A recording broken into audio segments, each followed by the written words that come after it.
मैं आज इस सदन में अत्यंत महत्वपूर्ण, ऐतिहासिक और संवेदनशील विषय पर अपनी बात रखने के लिए खड़ा हुआ हूं। यह केवल एक विधेयक नहीं है, ये भारत की लोकतंत्र की आत्मा का प्रश्न है।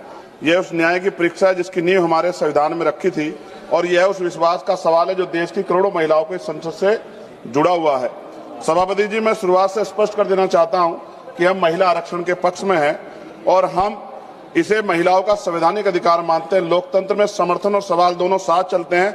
मेरी तो सरकार से मांग है कि आधी आबादी 50% है, 33% की, उनको बढ़ा के 51% कर देना चाहिए। जब बराबरी महिलाओं को तो सदियों से नहीं मिला, जो वो बढ़ के मिलना चाहिए। सरकार की और हाउस की ये मंशा होनी चाहिए। सभापति जी, लेकिन आरक्षण से पहले सुरक्षा के बारे में तो बताना चाहिए कि एनसीआरबी का डेटा क्या कह रहा है। तमाम सरकारों में महिलाओं पर हिंसा हो रही है, इसका जवाब भी सरकारों को देना चाहिए कि जब महिला सुरक्षित नहीं होंगी तो उनके अधिकार की रक्षा कैसे होगी।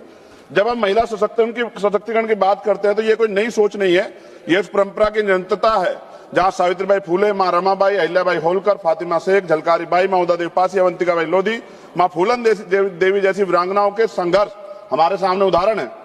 बाबा साहब अम्बेडकर जी ने संविधान बनाते हुए कहा था कि हम एक ऐसे संविधान को बना रहे हैं जहां हर नागरिक को समान अधिकार देगा, चाहे वह पुरुष हो या महिला। हमें याद रखना चाहिए, उन्होंने कहा था कि मैं किसी भी समाज की प्रगति को महिलाओं की प्रगति से मापता हूं। बाबा साहब अम्बेडकर जी ने सबसे बड़ा क्रांतिकारी कदम था वो हिंदू कोड बिल था। उन्होंने उसमें महिलाओं को संपत्ति में अधिकार, विवाह और तलाक में बराबरी, गोद लेने का पूरा अधिकार था।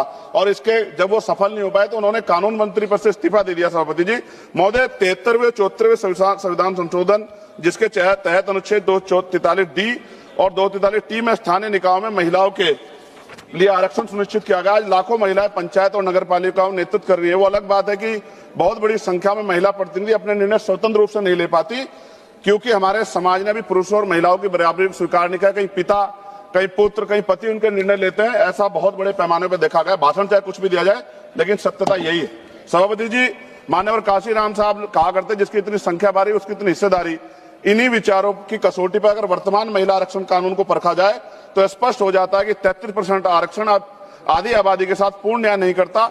और यदि 33% आरक्षण दे भी दिया तो सबसे बड़ा प्रश्न यह उठता है कि SC, ST और OBC और मुस्लिम वर्ग की महिलाओं को वास्तविक प्रतिनिधित्व कैसे मिलेगा, क्योंकि वर्तमान व्यवस्था में कोटे के अंदर कोटे कोई प्रावधान नहीं है।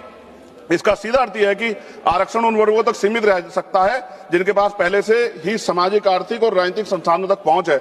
ऐसे में दलित, आदिवासी, पिछड़े और मुस्लिम वर्ग की महिलाओं जो सबसे अधिक वंचित है वो हाशिए पर रह जाएंगी, फिर से प्रतिनिधित्व से बाहर रह जाएंगी। ये न केवल महिलाओं के अधिकारों के साथ अन्याय है बल्कि सामाजिक न्याय की अवधारणा के भी खिलाफ। आज जरूरत है केवल आरक्षण देने की नहीं, बल्कि न्यायपूर्ण और समावेशी आरक्षण सुनिश्चित करने